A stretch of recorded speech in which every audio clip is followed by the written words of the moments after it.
Good morning students, मैं कीर्ति परोहा कक्षा 10वीं के जनरल इंग्लिश की क्लास में आपका बहुत स्वागत करती हूँ।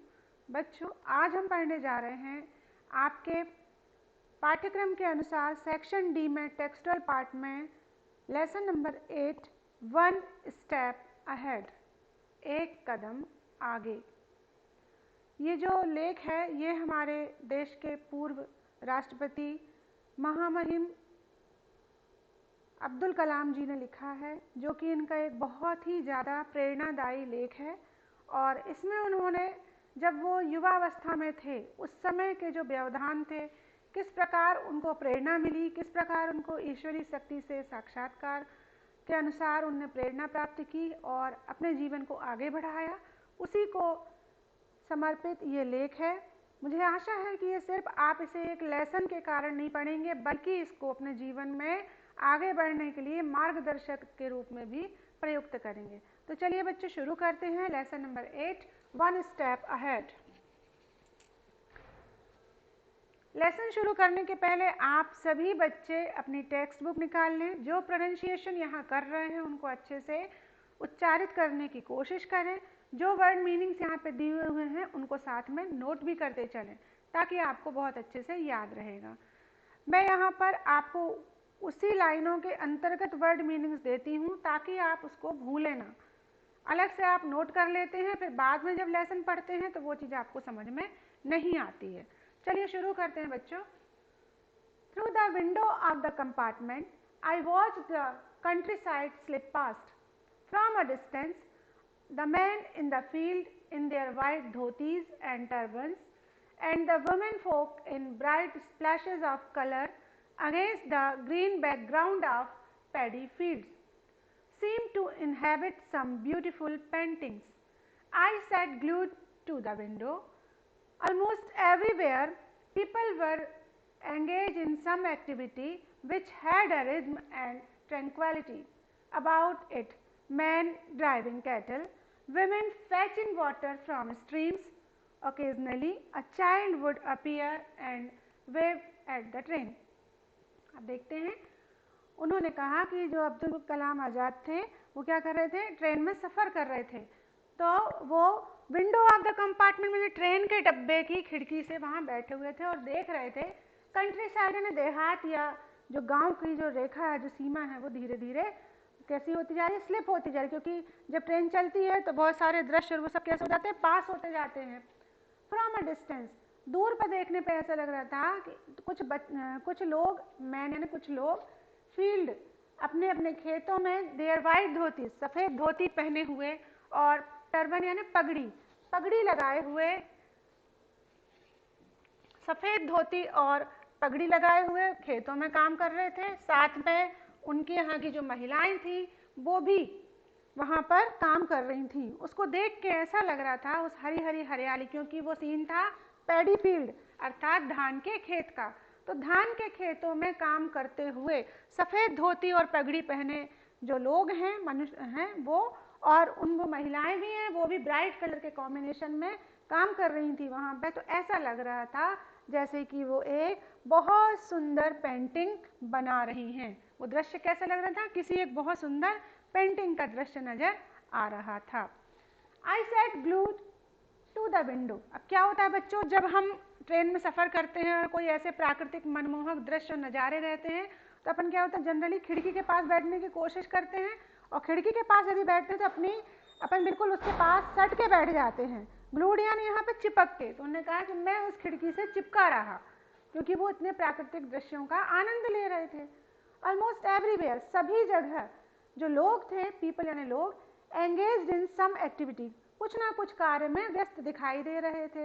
और ऐसा लग रहा था जो वो एक बहुत लय के साथ शांति के रूप में कार्य कर रहे हों।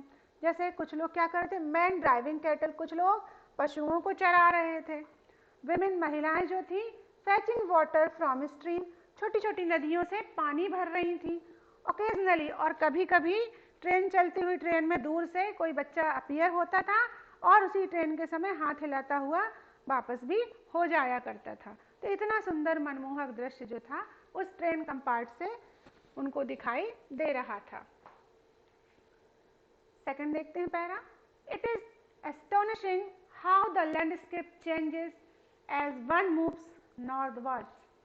The rich and fertile plains of the river Ganga and its numerous tributaries have invited invasions, turmoil and change. Around 1500 BC, fair-skinned Aryans swept in through the mountain passes from the far northwest. The 10th century brought Muslims who later mingled with the local people and become an integral part of this country. One empire gave way to another. Religious conquest continued. All this time, the part of India south of the Tropic of Cancer remained largely untouched, save behind the shield of the Vindhya and Satpura mountain ranges. The Narmada, Tapti, Mahanadi, Godavari and Krishna rivers had woven a net of almost unaccessible protection for the tapering Indian peninsula. To bring me to Delhi, my train had crossed all these geographical impediments through the power of scientific advancement. यहाँ बता रहे हैं कि कितना अद्भुत, astonishing मतलब कितना अद्भुत दृश्य था जब जो लेखक थे वो साउथ से नॉर्थ की तरफ बढ़ रहे थे, उत्तर की तरफ बढ़ रहे थे। वहाँ क्या देखते हैं जब वो उत्तर भारत की यात्रा में देखते हैं, the rich and fertile, rich यानी समृद्ध, फर्टाइल यानी उपजाऊ, बहुत समृद्ध और उपजाऊ जो मैदान थे, किसकी नदी के मुहाने पे थे? गंगा के, गंगा नदी के मुहाने पे बहुत ही रिच और समृद्ध मैदान थे और उसकी न्यूमरस मतलब असंख्य ट्राइब्यूटरीज यानी सहायक नदियां, और उसकी असंख्य सहायक नदियों ने भी क्या कर दिया था, बहुत ज़्यादा वहाँ पर उपजाऊ जमीन में टर्मल उबड़ खाबड़ चेंजेस और वहाँ के मैदानों में चेंज लाके रखे हुए थे, मतलब बहुत समृद्ध इलाका वो बन चुका था, ये उन्होंने बताया। अब क्या कहते हैं, अराउंड 1500 BC अर्थात 1500 BC का अर्थ होता है बिफोर क्राइस्ट, मतलब जब ईसा मसीह के जन्म के पहले का समय, क्योंकि ये अभी जो मॉडर्न पीरियड अगर इसको बनाया जाता है तो ये BC और AD के उसमें आता है इंग्लिश में। तो 1500 BC यानी बिफोर क्राइस्ट, फेयर स्किन्ड यानी गोरे आर्य जो थे वो कहाँ आए, swept through the mountain passes from the far north west, वे हमारे उत्तर पश्चिम इलाके में प्रवेश कर गए और उन्होंने यहाँ पर रहना चालू किया। द 10th सेंचुरी और 10वीं सदी में बहुत मुस्लिम्स, 10वीं सदी में कौन आए, मुस्लिम आए हमारे यहाँ पर, जो मिंगल यानी मिश्रित हो गए, मिक्स हो गए, मिल गए, किससे मिल गए, Muslim, local people and become integral part of this country.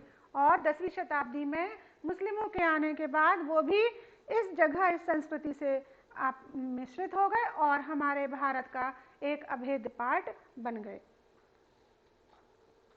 One empire gave way to another, एक साम्राज्य आता है और दूसरे साम्राज्य को आने का मौका देता है, क्योंकि एक साम्राज्य जाता है और दूसरा साम्राज्य आता है, ये हम सब बहुत अच्छे से हिस्ट्री में पढ़ चुके हैं। रिलीजियस कॉन्क्वेस्ट कंटिन्यूड, धर्म के रूप में सारी चीजें बराबर चलती रहीं।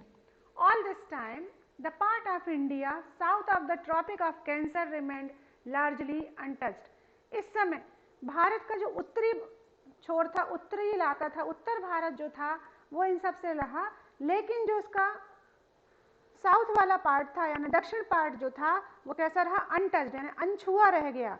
कैसे अनछुआ रह गया, किससे सेफ रहा वो, shield of the Vindhya and Satpura mountain, जो विंध्य पर्वत और सतपुड़ा की जो पर्वत श्रेणियां थी उनके कारण उनने एक ढाल का काम किया और जो दक्षिणी इलाका था वो कैसा रह गया, अनटच्ड रह गया।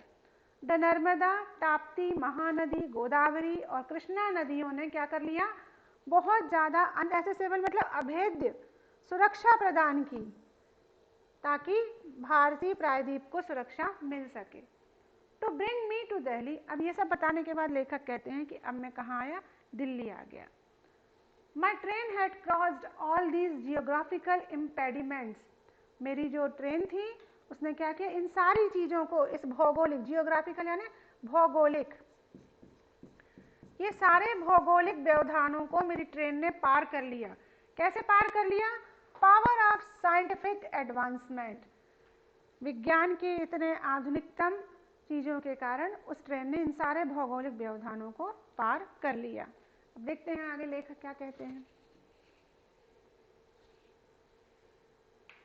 अब वो कर दो, स्टार्ट हो गया। चलिए देखते हैं। I halted for a week in Delhi, the city of the great Sufi Sant Hazrat Nizamuddin, and appeared for the interview at DTP and P Air, Directorate of Technical Development and Production Air. I did well at the interview, though questions were a routine nature and did not challenge my knowledge of the subject. Then I proceeded to Dehradun for my interview at the Air Force Selection Board. At the selection board, the emphasis was more on personality than on intelligence. Perhaps they were looking for physical fitness and an articulate manner. I was excited but nervous, determined but anxious, confident but tense. I could only finish 9th in the batch of 25th examined to select 8 officers for commissioning in the Air Force. I was deeply disappointed. It took me some time to comprehend that the opportunity to join the Air Force had just slipped through my fingers. I dragged myself out of the selection board and stood at the edge of a cliff. There was a lake far below. I knew that the days ahead would be difficult. There were questions to be answered and a plan of action to be prepared. I trekked down to Rishikesh.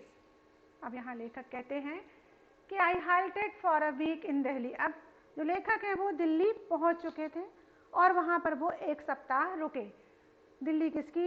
उसके एक शहर था, city था। किसका शहर था? महान संत, सूफी संत हजरत निजामुद्दीन के शहर में वो एक हफ्ते रुके और वहाँ पर वो एक इंटरव्यू यानी एक साक्षात्कार में अपीयर हुए। वो इंटरव्यू किस चीज़ का था? DTD एंड P अर्थात निदेशक किसका? तकनीकी विकास और उत्पादन में, जो कि एयर का।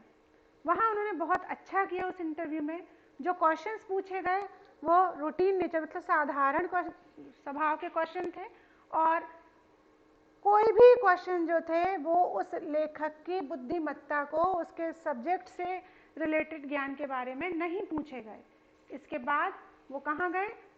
Then I proceeded to Dehradun for my interview at the Air Force Selection Board। अब वो देहरादून पहुँचे और वहाँ पर एयर फोर्स सिलेक्शन बोर्ड के वहाँ इंटरव्यू दिया। अब वो इंटरव्यू कैसा रहा तो बताते हैं। At the selection board the emphasis, वहाँ पे जोर दिया जा रहा था, मोर ऑन पर्सनालिटी, वहाँ पे व्यक्तित्व के बारे में जोर दिया जा रहा था, देन ऑन इंटेलिजेंसी, बुद्धिमत्ता से ज़्यादा व्यक्तित्व को जोर दे रहे थे उन लोग इंटरव्यू वाले। Perhaps they were looking for physical fitness and articulate manner, और वो जो शारीरिक क्षमता है उसको और स्पष्टवादिता को देख रहे थे। I was excited but nervous, जब इंटरव्यू दे रहे थे तब जो लेखक थे वो उत्तेजित भी थे लेकिन थोड़े मायूस भी थे। डिटरमाइंड यानी दृढ़ निश्चय तो थे लेकिन एनेक्सियस यानी चिंतातुर थे। कॉन्फिडेंट आत्मविश्वास तो था बट टेंस यानी उनको चिंता थी। I could only finish 9 in the batch of 25th examined to select 8 officer for commissioning in the Air Force। और उस एयर फोर्स के इंटरव्यू में 25 में से 8 लोगों को सिलेक्ट होना था और उसमें से लेखक का नंबर 9वां था।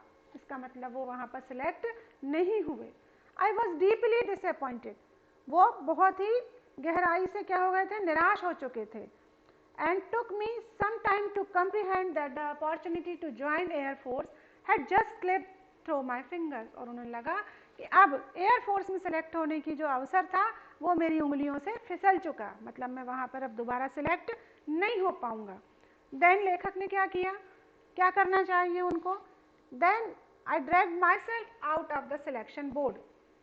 तब लेखक ड्रैग यानी खींच कर, उसने खुद को स्वयं से खींच करके बोर्ड के बाहर लेकर के वो अपने आप को आ गए। Stood at the edge of cliff, edge यानी किनारा, एक चट्टान के किनारे पर खड़े हो गए। There was a lake far below, और वहाँ नीचे एक बहुत दूर पर क्या हो रहा था, एक झील दिखाई दी। I knew that the day ahead would be difficult, लेखक को पता था कि अब जो दिन आने वाले हैं, डेज अहेड मतलब जो आने वाले दिन हैं, वो और भी ज़्यादा कठिन होने हैं।